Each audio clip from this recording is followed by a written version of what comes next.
মাননীয় প্রধানমন্ত্রী ইতিমধ্যেই প্রতি শনিবার যেন পুরা দেশ জুড়ে একটি পরিষ্কার পরিচ্ছন্নতা অভিযান চলে তিনি ইতিমধ্যে ঘোষণা দিয়েছেন, বিশেষ করে ডেঙ্গু মুক্ত করার জন্য দেশকে যেন ডেঙ্গু যে প্রভাব সেটি যেন কমিয়ে আনা যায়।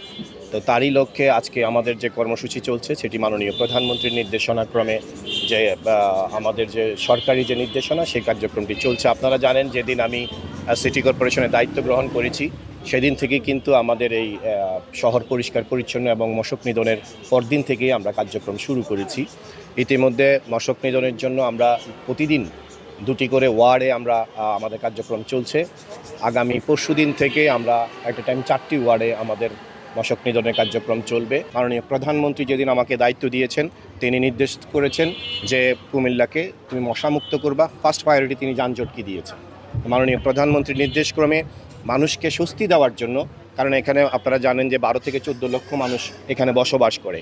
এই 12-14 লক্ষ মানুষের চলাফেরায় বিঘ্ন ঘটছে অল্প কয়েকশো বা 1000-1500 মানুষের কারণে। এটা হতে দেওয়া যায় না। আমরা দ্রুত সময়ের মধ্যে কঠিনের চেয়ে কঠিন পদক্ষেপ নেব এবং কুমিল্লার মানুষকে স্বস্তি দিব, ইনশাআল্লাহ স্বস্তি ফিরিয়ে দেব।